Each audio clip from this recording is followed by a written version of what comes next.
我哋而家做緊呢一樣係用啲新嘅概念去管理一間舊式嘅工種，好希望啲員工咧將呢一套我哋嘅理念啦、環保嘅理念帶到去屋企嘅。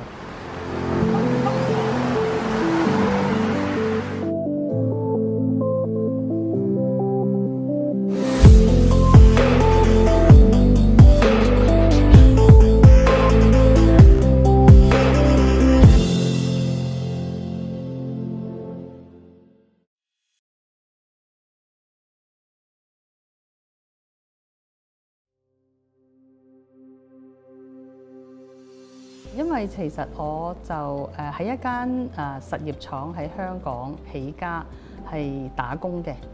但係咧喺嗰個過程中，我學咗好多注塑同埋模具嘅技術，所以我就喺香港開咗一間塑膠廠，做咗2年。咁我就由香港嘅公司搬到去中山，到現在我嘅客戶群係超過30年以上。近期啲咧，我哋多咗 BMW 啦，汽車嘅喇叭音響，同埋有啲 subwoofer 嘅模具，我哋一套可以做到15噸嘅。哈文啦、Tesla， 仲有 Ford， 咁我哋服務咗佢都超過10幾年㗎啦。模具技術配合注塑喺呢個市場，其實仲有好大空間，將我哋嘅經驗持續可以教落去我下一批嘅夥計裏邊，我啲夥計都超過20幾年㗎啦。喺呢個疫情3年半，我係由香港冇上過嚟中山嘅，完全係我幾個得力助手，技術上嘅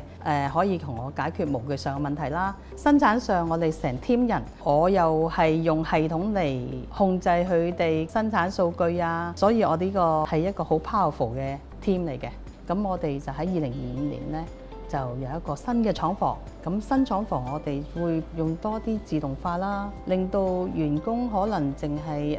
包裝啊，做啲簡單嘅工作，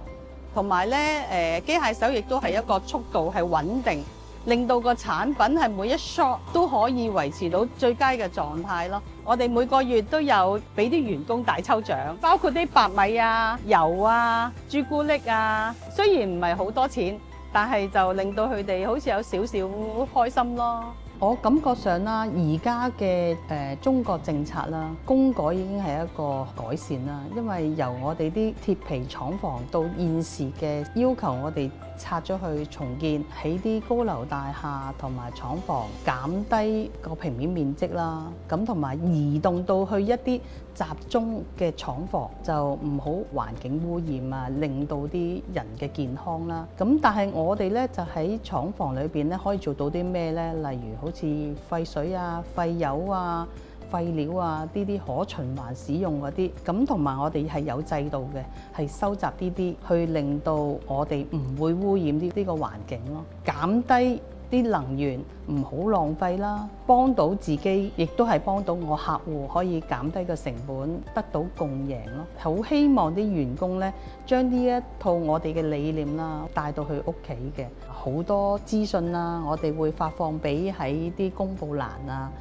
咁喺水方面啦，因為呢度係一個幾大面積啊，咁我哋而家集中晒排嘅機位咧，咁令到佢哋嗰個走嘅水管咧會少咗，咁相對嚟講又會減少嘅水嘅用量啦。我哋而家做緊呢一樣係用啲新嘅概念去管理一間舊式嘅工種，因為模房同埋機房俾人哋一個概念，好似好污糟邋遢、好唔乾淨咁樣。我哋而家就趁我哋機會咧，可以將個模房校得光明啲啊，光線充足啊，開心亦都係我哋想要佢哋做到嘅嘢，令到佢哋帶啲快樂喺工作上，返到屋企亦都可以唔使咁話怨氣太重咯。呢個都係心靈上我想令到佢哋開心嘅。我希望做得到啦。我哋要做打磨啦、拋光表面，即係去到最後期嗰時就會人手去做啦。要用尼龍加工咧，我哋都可以做得到。